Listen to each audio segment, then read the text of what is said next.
La loi d'Ohm dans un supraconducteur.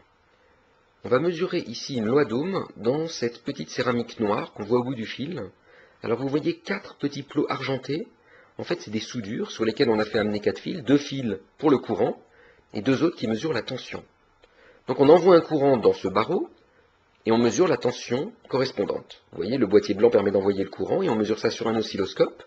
Donc sur l'oscilloscope, on trace la tension en fonction de l'intensité, de sorte que la pente de la droite, c'est la résistance électrique. Plus la droite est verticale, plus ça résiste. On va maintenant refroidir cette céramique pour voir ce qui se passe. On la plonge pour ça dans de l'azote liquide à moins 200 degrés. Regardez, on voit l'azote bouillir. Et dans un métal normal, la résistance doit descendre un peu, et c'est ce qu'on voit effectivement. Regardez, la droite progressivement s'affaisse, c'est-à-dire que la résistance diminue. Mais la chose tout à fait surprenante apparaît maintenant. Regardez, la droite s'est complètement aplatie, la résistance est tombée à zéro. Les électrons circulent parfaitement.